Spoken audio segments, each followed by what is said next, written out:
स्वागत है आप सभी का इस एसएससी स्टेनोग्राफर के क्लास में। स्टैटिक जीके और करंट अफेयर की वीडियो इसमें कवर कराई जाती हैं। साथ ही साथ जो 2020 के अक्टूबर, नवंबर और इससे पहले जो पेपर हुए हैं जिसमें सीएचएसएल, एसएससी, सीपीएसआई, सिलेक्शन फेज और एसएससी जेईई के सारे क्वेश्चन इसमें इंक्लूड किए जाते हैं, जिससे आप एक आइडिया लगा सकें कि आपके एग्ज़ाम में क्वेश्चन किस टाइप के आ सकते हैं। इसका हम लोग 10वें नंबर का सीरीज़ करा रहे हैं और जिनको इसकी पीडीएफ चाहिए नीचे टेलीग्राम का लिंक है, उस चैनल से जुड़ जाएं टेलीग्राम से और वहाँ आपको सारी पीडीएफ अवेलेबल करा दी जा रही हैं। 1 महीने की ये जंग। अब देखते हैं डेट क्या है एग्ज़ाम का। 22 दिसंबर एग्ज़ाम का डेट हो गया, ठीक है, तो अच्छे से याद रखिए 22 दिसंबर हो गया। चलिए आज देखते हैं कौन कौन से ऑप्शन क्वेश्चन हमारे पास बने हुए हैं, ठीक है।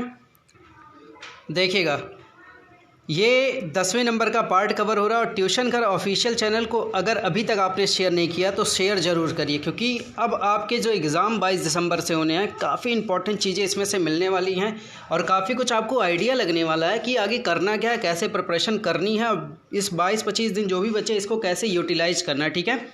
तो आइए देखते हैं। इसमें 1 से लेकर 30 क्वेश्चन कल के पेपर सीपीएसआई के सेकेंड मीटिंग का पूरा क्वेश्चन इसमें 1 से 30 क्वेश्चन रखे गए, ठीक है। चलिए देखते हैं कौन कौन से क्वेश्चन बने थे। पहला क्वेश्चन पेपर में बना हुआ था कि गोवा राज्य का क्षेत्रफल कितना है, ये क्वेश्चन पूछा गया था, ठीक है। तो इस क्वेश्चन का आंसर क्या है, 3702, ठीक है, 3702 वर्ग किलोमीटर, ठीक है। तो गोवा राज्य का इतना क्षेत्रफल है। सेकंड क्वेश्चन आपसे पूछा गया बिरहोर पीपल या बिरहुल ट्राइब्स, ठीक है, जो जनजाति होते हैं, किस राज्य से संबंधित हैं। ये क्वेश्चन कल के पेपर में था, तो ये क्वेश्चन का आंसर क्या है, झारखंड, ठीक है। नेक्स्ट आपसे 3 नंबर क्वेश्चन पूछा गया था हरसिमरत कौर बादल 30 जून 2020 से पहले किस मंत्रालय की मंत्री रहीं। तो इस क्वेश्चन का आंसर हो गया था खाद्य प्रसंस्करण उद्योग मंत्री, ministry of food processing industries, ठीक है। और इस मंत्रालय का वर्तमान मंत्री कौन है, तो इस मंत्रालय के वर्तमान मंत्री हैं नरेंद्र सिंह तोमर, ठीक है। इनके अंडर में ये मंत्रालय आ रहा है इस समय। नेक्स्ट क्वेश्चन की बात करेंगे कि कौन सा क्वेश्चन और पूछा गया था। तो 4 नंबर क्वेश्चन में आपसे पूछा गया भारत की सबसे लंबी दीवार बोलिए या विश्व की सेकंड नंबर की सबसे लंबी दीवार, ठीक है, ये क्वेश्चन पूछा गया है। तो कुंभलगढ़ फोर्ट, ठीक है, कुंभलगढ़ फोर्ट राजसमंदर में है, राजस्थान में, ठीक है, राजस्थान के राजसमंदर में है और ये 36 किलोमीटर तक फैला हुआ है, ठीक है। 5वां क्वेश्चन पेपर में पूछा गया था। देखिए मैंने बोला था कि मुख्यमंत्री और राज्यपाल टारगेट होंगे, तो इस क्वेश्चन अब इतने दिनों के पेपर में एक दूसरा दिन आया जिसमें ये टारगेट होना शुरू हो गया। तो क्वेश्चन देखिए पूछा गया था महाराष्ट्र के राज्यपाल का नाम पूछा गया था आपसे। आपको पता है कि महाराष्ट्र के राज्यपाल का नाम भगत सिंह कोश्यारी है, ठीक है। मैंने बोला ये फेज ज़रूर कवर करके जाए क्योंकि यहाँ से आपको 1-2 क्वेश्चन देखने को मिलेंगे, मुख्यमंत्री और राज्यपाल, तो आप ज़रूर इसको तैयार करिएगा। तो मुख्यमंत्री वहाँ के उद्धव ठाकरे, ठीक है। अभी तक जितने लोगों ने ट्यूशन घर ऑफिशियल चैनल को शेयर नहीं किया तो आप सारे लोगों से रिक्वेस्ट है please share it. Next question देखेंगे। 6 नंबर क्वेश्चन आपके सामने है कि कारपोरेट अफेयर्स मंत्री कौन है, ठीक है। कारपोरेट जगत वाले जो मंत्रालय है वो किसके अंतर्गत आता है, तो वो निर्मला सीतारमण के अंतर्गत आता है और ये इस वक्त वित्त मंत्री भी हैं, ठीक है। नेक्स्ट क्वेश्चन देखिएगा, अगर ये पूछा जाए राज्य का कारपोरेट अफेयर मंत्रालय किसके अंडर में है, तो वो मंत्री बने हुए हैं अनुराग ठाकुर, ठीक है। नेक्स्ट क्वेश्चन की बात करेंगे कि 7वें नंबर क्वेश्चन में आपसे पूछा गया था विश्वनाथन आनंद, ठीक है, किस खेल से संबंधित है। तो इस क्वेश्चन का आंसर क्या हो गया था, शतरंज खेल से संबंधित है। एक क्वेश्चन देखिए, इस बात को आइडिया आप फिर लगाइए, मैं फिर आपको आइडिया ही देने की कोशिश करता हूँ कि खेल और खिलाड़ी मतलब किस खेल से संबंधित वो खिलाड़ी है, ऐसा क्वेश्चन पेपर में पूछा जाता है। तो देखिए ऐसा 2 क्वेश्चन आपसे पूछा गया था। एक क्वेश्चन आपके सामने फिर है जोशना चिनप्पा, ठीक है, जोशना चिनप्पा किस खेल से संबंधित है, तो ये स्क्वैश प्लेयर हैं, ठीक है, स्क्वैश खेल से संबंधित हैं। नेक्स्ट क्वेश्चन आपसे पूछा गया 9 नंबर क्वेश्चन में। देखिए 9 नंबर क्वेश्चन में आपसे ये पूछा गया कि भारत में प्रथम फिजिक्स नोबेल प्राइज विजेता कौन है। तो आपको इनका नाम पता है, सर चंद्रशेखर वेंकट रमन, जिन्हें 28 फरवरी 1928 में रमन प्रभाव की खोज के लिए ये नोबेल मिला था, ठीक है। आपको पता है कि राष्ट्रीय विज्ञान दिवस कब मनाया जाता है, 28 फरवरी को मनाया जाता है और इस 2020 की थीम क्या है, ठीक है, वुमेन इन साइंस, ठीक है। तो पूरा कवर किया गया इस क्वेश्चन में, पूछा लेकिन इतना ही गया था कि प्रथम फिजिक्स का नोबेल प्राइज़ किसे दिया गया था, ठीक है। आइए नेक्स्ट 10 नंबर क्वेश्चन देखिए, ये 3 नंबर क्वेश्चन आपसे एक तीसरा कुछ ऐसा पूछ लिया कि ये किससे संबंधित हैं। देखिए, तीजन बाई को वर्ष 2019 में, ठीक है, पद्म विभूषण किस क्षेत्र में दिया गया। देखिए, क्षेत्र पूछा, मैं बार बार कह रहा हूँ कि क्षेत्र पूछा जाता है, तो कला के क्षेत्र में दिया गया है। और इसमें एक पॉइंट लिखा गया, उस पॉइंट की तरफ थोड़ा ध्यान केंद्रित करिएगा कि भारत के छत्तीसगढ़ राज्य, ठीक है, छत्तीसगढ़ राज्य की पडवानी लोकगीत है। तो पडवानी लोकगीत अगर आपसे पूछेगा तो याद रखिए छत्तीसगढ़ राज्य की है, ठीक है। 11 नंबर क्वेश्चन आपसे पूछा गया पेपर में कि डोगरी भाषा किस क्षेत्र की है, तो आपको पता है जम्मू कश्मीर की ये डोगरी भाषा है। वर्ष 2001 में संविधान की 8वीं अनुसूची में इसे शामिल किया गया था, ठीक है। नेक्स्ट देखिएगा, 12 नंबर क्वेश्चन आपसे पूछा गया है कि अफगानिस्तान भारत के साथ कितने किलोमीटर सीमा साझा करती है, तो आपको पता है 106 किलोमीटर सीमा साझा करती है। और सबसे अधिक अगर बात होगी किसकी, तो बांग्लादेश करता है 4096 किलोमीटर, ठीक है, 4096.7 किलोमीटर, तो सबसे अधिक बांग्लादेश। एक क्वेश्चन आपसे ये पूछा गया है कि लोकसभा सीटों में राज्य का प्रतिनिधित्व कितनी सीटों पर होता है, ठीक है, तो यही क्वेश्चन आपसे पूछा था कि राज्य का प्रतिनिधित्व कितनी सीटों पे होता है, तो 530 सीटों पे राज्य का प्रतिनिधित्व होता है। 20 यूटी रहती है, मतलब यूनियन टेरिटरी, केंद्र शासित रहता है। करंटली अगर वर्तमान की बात करेंगे तो 543 सीट इसमें रखी गई हैं। और राज्यसभा में इस वक्त 245 सीटें रखी गई हैं और अधिकतम राज्यसभा की 250। तो फिलहाल क्वेश्चन आपसे पूछा था कि राज्य में कितने प्रतिनिधित्व करते हैं, तो 530 लोग करते हैं। एक क्वेश्चन देखिए फिर रिपीटेड ये क्वेश्चन पूछा गया, 14 नंबर क्वेश्चन कि जयप्रकाश नारायण को किस नाम से जाना जाता है, तो लोकनायक नाम से जाना जाता है। नेक्स्ट 15 नंबर क्वेश्चन आपसे पूछा गया है कि सुंदरगढ़ किस राज्य में स्थित है। तो देखिए ये क्वेश्चन कैसा पूछा था बहुत ज़्यादा क्लियर नहीं है, बट ऐसा कुछ अगर पूछा तो है ही ऐसा कुछ, लेकिन यही पूछा था कि क्या पूछा था ये क्लियर नहीं है। बट ये याद रखिए कि सुंदरगढ़ किस राज्य में स्थित है, तो उड़ीसा में स्थित है, ठीक है। फिर 16 नंबर क्वेश्चन आपसे पूछा गया है कि फवाद मिर्जा किस खेल से संबंधित है। देखिए खेल से रिलेटेड 3 क्वेश्चन आपको मिले कि ये किससे संबंधित है, ठीक है। तो फवाद मिर्जा है घुड़सवार से संबंधित, ठीक है। नेक्स्ट क्वेश्चन की तरफ चलेंगे। 17 नंबर क्वेश्चन आपके पेपर में 17 नंबर क्वेश्चन 17 नंबर क्वेश्चन आपके पेपर में पूछा गया कि हरियाणा हरिकेन किस क्रिकेटर को कहा जाता है, ठीक है। तो इनका नाम है कपिल देव, ठीक है। 1983 का जो वर्ल्ड कप जीते थे तो इनको ये उपाधि भी दी गई थी, हरियाणा हरिकेन के नाम से जाना गया इन्हें, ठीक। 18 नंबर क्वेश्चन आपको पता है कि 1191 में मोहम्मद गौरी को किसने हराया था। क्वेश्चन आपसे बहुत बार आम बात हो चुकी है, लेकिन फिर भी पेपर में पूछा था। हिंदू राजपूत राजा पृथ्वीराज चौहान ने तराइन के प्रथम युद्ध में इनको हराया था, ठीक है। 19 नंबर क्वेश्चन आप देखेंगे और द्वितीय युद्ध में खुद हार गए थे, वो भी 1192 में हुआ था। 19 नंबर क्वेश्चन देखिए 1929 में कांग्रेस अधिवेशन का अध्यक्ष कौन था, ठीक है। तो मैंने दोनों क्वेश्चन इसमें कवर कर लिया। वैसे पूछा था कि 1929 में कांग्रेस अधिवेशन का अध्यक्ष कौन था, तो अध्यक्ष थे जवाहरलाल नेहरू। अगर ये आपको भी याद रखना है कि वो लाहौर अधिवेशन था, ठीक है, वो लाहौर अधिवेशन था। नेक्स्ट 20 नंबर क्वेश्चन देखिए आपके पेपर में कैसा पूछा गया था। ये पेपर मतलब कि CPO SI का जो इधर पेपर कंडक्ट कराया जाए ना, उसके सारे क्वेश्चन हैं 1 से 30 तक, ठीक। नेक्स्ट देखते हैं 20 नंबर क्वेश्चन आपके सामने पूछा गया है प्रथम पंचवर्षीय योजना कब शुरू की गई थी, ये क्वेश्चन पूछा गया। तो आपको पता है कि 1951 में प्रथम पंचवर्षीय योजना शुरू की गई थी। अगर उसका पूरा कार्यकाल देखेंगे तो 1951 से 1956 तक था, ठीक है। और अगर ये पूरे मॉडल की बात करें, किस मॉडल पे आधारित था, हेराल्ड डोमर मॉडल पे ये पूरा संबंधित था। और एक बात और करेंगे तो पहली जो पंचवर्षीय योजना थी वो पूरी तरीके से कृषि पर आधारित थी, ठीक है। 21 नंबर क्वेश्चन देखिए मैं काफ़ी फैक्ट आपको बता देता हूँ, चूँकि आपको खुद देखना है कि ये सारे क्वेश्चन मैं बोल बोल के लिखता हूँ, कह सकते हैं कि रिकॉर्ड करता हूँ, बोलता हूँ और सारे क्वेश्चनों को इंक्लूड करके फिर इसको MS वर्ड में पूरा टाइप करता हूँ, तब जाके आपके सामने आता है। तो प्लीज़ इस चीज़ को आप थोड़ा समझिए, क्योंकि ऐसे ही क्वेश्चन आपके पेपर में आने की संभावना है, ठीक है। और अंत दिनों तक मैं आपके साथ लगा रहूँगा, ये दावा कर रहा हूँ। 21 नंबर क्वेश्चन कैंसर उपचार के लिए कौन सी किरणों को काम में लिया जाता है। तो आपको पता है कि कैंसर उपचार के लिए कौन सी किरणों का काम में लिया जाता है, गामा किरणों को, ठीक है। कोबाल्ट 60 का भी प्रयोग इसमें होता है। तो ये दोनों बातें आपको याद रखना। वैसे पूछा था कौन सी किरण, तो गामा किरणें, ठीक है। फिर जितने लोगों ने इस ट्यूशन घर ऑफिशियल चैनल को शेयर नहीं किया, तो उन सारे लोगों से फिर एक बार निवेदन है कि प्लीज़ इसको शेयर करें, ठीक है, ताकि उन तक पहुँचे जिनका पेपर 22 दिसंबर से 24 दिसंबर में होना है, ठीक है। उनका भी थोड़ा सा हेल्प हो पाए।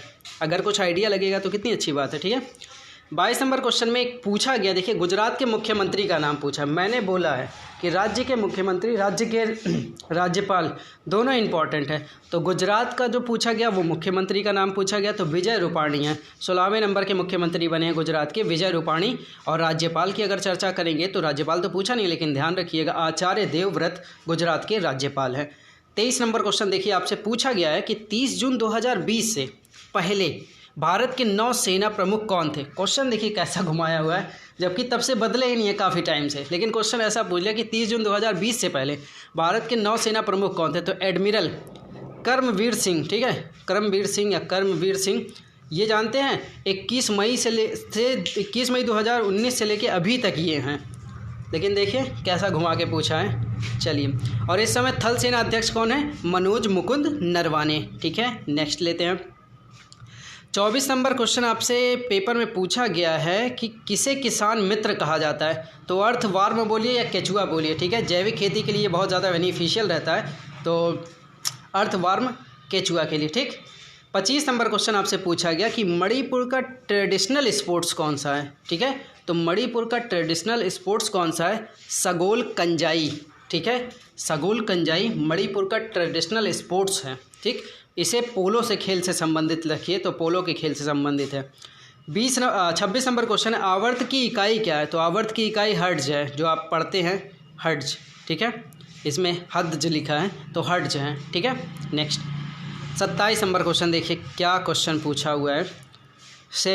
शेरो डांस, ठीक है, शेरो डांस या बम्बू डांस, दोनों नाम एक ही है। शेरो डांस बोलिए या बम्बू डांस किस राज्य से संबंधित है। तो मिजोरम से संबंधित। याद रखिए लोक नृत्य डांस, ठीक है, और उसका क्या कहते हैं वहाँ की जनजाति किस खेल से कौन संबंधित है। ये सारे क्वेश्चन, राज्यों की राजधानी, राज्यपाल, ये सब क्वेश्चन, मुख्यमंत्री, ये सब पूछे जाएंगे।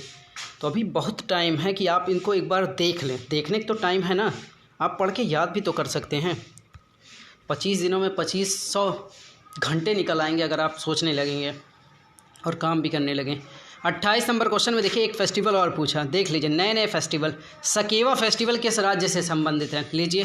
तो इसका आंसर क्या है, सिक्किम से संबंधित है। पेपर में देखिए क्या क्या पूछा जा चुका, CHSL से लेके CPSI में पूछा गया और सिलेक्शन फेज़ में और JEE में भी पूछा गया। लोसांग पूछा जा चुका है, लोसार पूछा जा चुका है, दसई और सोनम, ठीक है, ये सभी सिक्किम राज्य के अन्य फेस्टिवल हैं। ये देखिए ये दोनों पूछा गया और ये CPSI में पूछ लिया। अभी ये सब बचे हुए, ये लोग भी आने वाले दिनों में पूरे हो जाएंगे, ठीक है। तो याद रखिएगा इन सारे आंसरों को, सिक्किम के हैं। 29 नंबर क्वेश्चन आपसे पूछा गया है कि रक्त का थक्का जमने में सहायक विटामिन कौन सा है। तो विटामिन K है, ठीक है। 30 नंबर क्वेश्चन, यहाँ CPSI के 24 तारीख के सेकंड मीटिंग के क्वेश्चन की एंडिंग होगी। भारत में मैग्नीज, ठीक है, किस राज्य में सबसे ज़्यादा पाया जाता है, ये क्वेश्चन आपसे पूछा गया। तो राज्य की बात होगी तो मध्य प्रदेश राज्य में सबसे अधिक पाया जाता है, और देश की बात होगी तो दक्षिण अफ्रीका में सबसे ज़्यादा, ठीक है। अब यहाँ से मेरी तरफ से आपके लिए क्वेश्चन ऐड है जो कि आने वाले दिनों में पेपर में देखने को पूरी संभावना है कि यहाँ से मिलेंगे, ठीक है। तो 31 नंबर क्वेश्चन आपके सामने है कि ग्लोबल हंगर इंडेक्स, जिसे हम बोलते हैं GHI, ठीक है, ग्लोबल हंगर इंडेक्स 2020 में भारत का स्थान क्या है, ये क्वेश्चन आपको याद रखना है। तो ये भारत का स्थान अभी हाल ही में जारी हुआ, तो 94वें नंबर पे भारत है। 107 देशों में 94वें नंबर पे भारत है, ठीक है। 2020 की रिपोर्ट वर्ष 2030 तक 0 भूखमरी का लक्ष्य रखा गया है, ठीक है, ऐसा इन्होंने टारगेट रखा है। अब देखिए नोबेल पुरस्कार से मैंने कुछ फैक्ट ऐड किए हैं, लगभग यहाँ से लेके यहाँ तक का ऐड है, और इसमें आपको बहुत अच्छी अच्छी जानकारी मिल जाएगी। तो एक लाइक और बनता है, शेयर ज़रूर करेंगे, ठीक है। देखिए क्या क्या क्वेश्चन मैंने ऐड किया है उसको देखिएगा।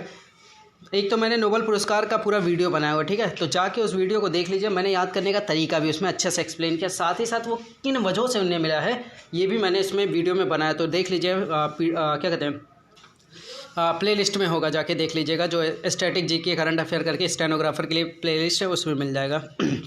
आइए चलते हैं नोबेल पुरस्कार 2020। अब तक देखिए, अब तक की बात होगी तो कुल 6 दंपत्ति को, मतलब 6 विवाहित जोड़ों को दिया जा चुका है। क्वेश्चन पूछा जा सकता है ना कि अब तक कितने विवाहित जोड़ों को दिया गया है, तो ये बात आपको याद रखिएगा। 6 दंपत्तियों को नोबेल मिल चुका है अभी तक। सबसे कम उम्र की अगर हम बात करें कि नोबेल पुरस्कार विजेता कौन थे, तो इनका नाम है विलियम लॉरेंस ब्रेग, ठीक है। ये 25 साल की उम्र में इन्हें मिल गया था, ठीक है। और 1915 में इन्हें मिला था। तो लॉरेंस नाम याद रखिए, सबसे कम उम्र के।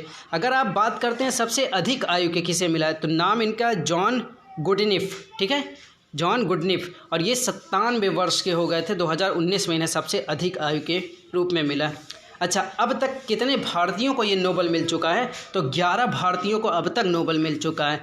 पहला जो नोबेल मिला था रविंद्रनाथ टैगोर को साहित्य में मिला था 1913 में।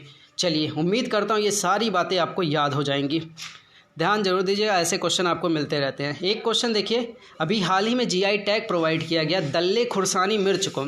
ये मिर्च बोला जाता है कि मतलब 480 रुपये किलो, मतलब कुछ ऐसा बताया जा रहा था कि मतलब बहुत तगड़ी मिर्च है।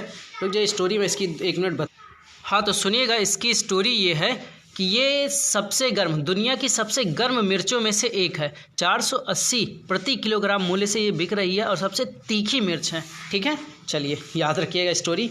तो दल्ले खुरसानी मिर्च के लिए जीआई टैग दिया गया है सिक्किम राज्य को, ठीक है। 34 नंबर क्वेश्चन आपसे मैंने ऐड किया कि कौन सा पहला ऐसा हवाई अड्डा बन गया है जो पूरी तरह से सौर ऊर्जा से संचालित होगा। तो ये हवाई अड्डा है पुडुचेरी का हवाई अड्डा, 100% ये पूरी तरह ऊर्जा से, सौर ऊर्जा से संचालित होगा। नेक्स्ट क्वेश्चन देखिए, आपसे पूछा जा सकता है, मैंने ऐड किया है सब्जियों के लिए MSP, ठीक है, MSP मिनिमम सपोर्ट प्राइस तय करने वाला पहला राज्य कौन बना है, तो वो केरल राज्य बना है, ठीक है, केरल राज्य बना है। नेक्स्ट क्वेश्चन देखिए, अभी राजनाथ सिंह ने इसका उद्घाटन किया है, नेचेपू, ठीक है, सुरंग, नेचेपू सुरंग अगर पूछेगा, ठीक है, तो शिलान्यास कहाँ किया गया है, तो अरुणाचल प्रदेश में किया गया है, जो कि कामेंग जिला है, ठीक है, कामेंग जिले में, जो अरुणाचल प्रदेश का ही एक हिस्सा है, वहाँ नेचेपू सुरंग का शिलान्यास किया गया है, ठीक है। चलिए, अगर आप लोगों को मेरा काम पसंद आ रहा हो तो प्लीज़ चैनल को शेयर करिए, स्प्रेड कर दीजिए, पूरा इतनी जगहों फैला दीजिए कि मतलब कि, क्योंकि आजकल मैं देख रहा हूँ मेरे सब्सक्राइबर बहुत ज़्यादा इंक्रीज़ कर रहे हैं। आप मान नहीं सकते हैं कि मतलब एक दिन में 200 सब्सक्राइबर आए हैं। तो बहुत अच्छा लगा, आप लोगों को लगता है कि हम लोगों का काम पसंद आ रहा है और सारी चीज़ें आपको अच्छी लगे, तो प्लीज़ आप अपनी तरफ से मेहनत कर दीजिए, हम लोग अपनी तरफ से आपके सपोर्ट में लगे हुए हैं, ठीक है। और क्वेश्चन आपको आइडिया देता जाएगा कि करना क्या, ठीक है। 37 नंबर क्वेश्चन आपसे पूछा गया है कि ये क्वेश्चन पूछा जा सकता है क्योंकि अभी no mask no service policy किस देश ने अपनाई है, ठीक है। नो मास्क नो सर्विस ये बांग्लादेश सरकार ने अपनाया है, ठीक है, और वहाँ की PM है शेख हसीना, ठीक है। 38 नंबर क्वेश्चन आपसे पूछा जा सकता है कि साद हरीरी, ठीक है, किस देश के प्रधानमंत्री पुनः नियुक्त हुए हैं, ठीक है, तो ये लेबनान के प्रधानमंत्री नियुक्त हुए हैं और लेबनान की राजधानी आपको पता है बेरूत है, ठीक है। मुद्रा यहाँ की उतनी इंपॉर्टेंट नहीं है, पेपर में नहीं बन सकता, ठीक है। तो लेबनान की राजधानी बेरूत, और साद हरीरी लेबनान के ही प्राइम मिनिस्टर नियुक्त हुए हैं। एक क्वेश्चन देखिए जो मुझे लगता है कि ये तो एकदम पूछा जाना चाहिए क्योंकि बहुत ही अच्छा क्वेश्चन है कि IMF के 190वें नंबर का सदस्य देश कौन शामिल हुआ है, 190वें नंबर का कौन सा देश शामिल हुआ है, तो अंडोरा एक देश है, ठीक है। अब आपको पता चलेगा कि अंडोरा कहाँ पे है, ठीक है, ऐसा तो कभी नाम ही नहीं सुना। तो देखिए, फ्रांस और स्पेन के बीच स्थित बहुत छोटा सा देश है, ठीक है, फ्रांस और स्पेन के बीच में स्थित बहुत छोटा सा देश है जो IMF का सदस्य बन गया और 190वें नंबर का बना हुआ है। चलिए, इसका मुद्रा और राजधानी देख लेते हैं क्योंकि उम्मीद करता हूँ अगर पूछ लिया तो अंडोरा की राजधानी एंडोरा ला वेला, ठीक है, एंडोरा ला वेला इसकी राजधानी है और अंडोरा की मुद्रा क्या है, यूरो है, ठीक है। चलिए, याद रखिएगा। 40 नंबर क्वेश्चन मैंने ऐड किया अपनी तरफ से, एशिया पावर इंडेक्स 2020 में भारत का स्थान क्या है, तो 4th नंबर पर भारत है, अमेरिका इसमें पहले नंबर पे है, ठीक है। चलिए, अब देखिए आपसे एक क्वेश्चन, जो फ्रेंच ओपन हुआ है अभी हाल के दिनों में 2020 का, उसमें पुरुष एकल में कौन जीता है, तो हमेशा जो जीतते हैं राफेल नडाल स्पेन के हैं, ये जीते हुए फ्रेंच ओपन 2020, ठीक है, पुरुष वर्ग में। अगर आप महिला वर्ग की बात करेंगे तो इनका नाम है ईगा स्विटेक, ठीक है, स्टेक, नाम देखिए कितना, ईगा स्टेक, ठीक है, और ये पोलैंड की हैं और महज 19 वर्षीय ये हैं, ठीक है। तो पोलैंड की हैं ईगा स्टेक, महिला वर्ग से फ्रेंच ओपन जीती हैं। नेक्स्ट देखिए, 42 नंबर क्वेश्चन मैंने ऐड किया कि अंतर्राष्ट्रीय ऑनलाइन चैंपियनशिप शूटिंग में, ठीक है, अंतर्राष्ट्रीय ऑनलाइन चैंपियनशिप शूटिंग में कौन विजेता रहा है, तो इस क्वेश्चन का आंसर है जो है भारत के विष्णु शिवराज पांडियन, 16 वर्षीय ये व्यक्ति है जिसने इस ऑनलाइन चैंपियनशिप को जीता है अंतर्राष्ट्रीय। नेक्स्ट देखिए, आपसे क्वेश्चन पूछा जा सकता है, मैंने अपनी तरफ से ऐड किया है क्योंकि इधर इस बंदे को ब्रांड एम्बेसडर भी बनाया गया, ठीक है। तो चेतन आनंद किस खेल से संबंधित है? बैडमिंटन से संबंधित है, ठीक है। चेतन आनंद बैडमिंटन से संबंधित है। 44 नंबर क्वेश्चन देखिए, आज मतलब हाल ही के दिनों में चेंज हुआ है और ये क्वेश्चन आपसे बन सकता है, क्योंकि क्वेश्चन पढ़ने दीजिए फिर आप देखिए। भारतीय स्टेट बैंक के अध्यक्ष नियुक्त हुए हैं इस वक्त, ठीक है। एसबीआई के अध्यक्ष नियुक्त हुए हैं, तो कौन नियुक्त हुआ है? दिनेश कुमार खारा।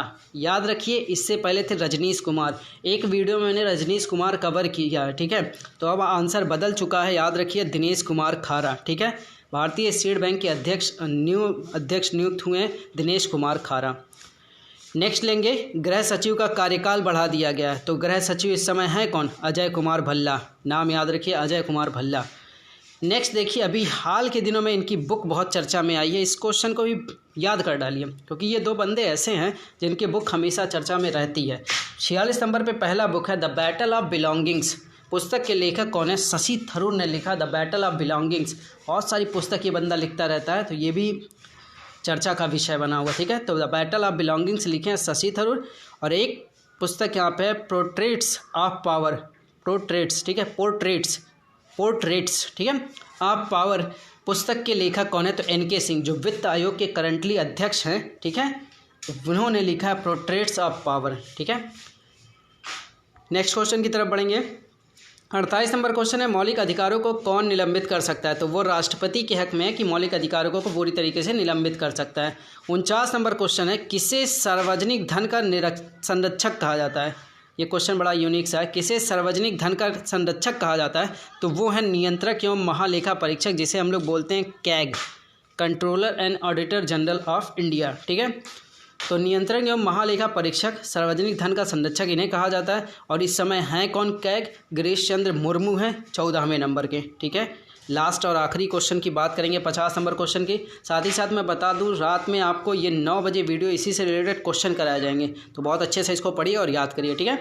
तो किस अनुच्छेद को संविधान की आत्मा कहा जाता है? अनुच्छेद 32 को संविधान की आत्मा कहा जाता है, ठीक है। जितने लोगों ने जो भी इस चैनल पर नया है, तो प्लीज़ इस चैनल को शेयर करें उन स्टेनो वाले दोस्तों के साथ, साथियों के साथ जिनका एग्ज़ाम होने जा रहा है और उनका एग्ज़ाम काफ़ी अच्छा हो, और लोगों तक भी शेयर करें, ठीक है। चलिए मिलते हैं रात में 9 बजे लाइव, ठीक है। आइएगा ज़रूर। Take care.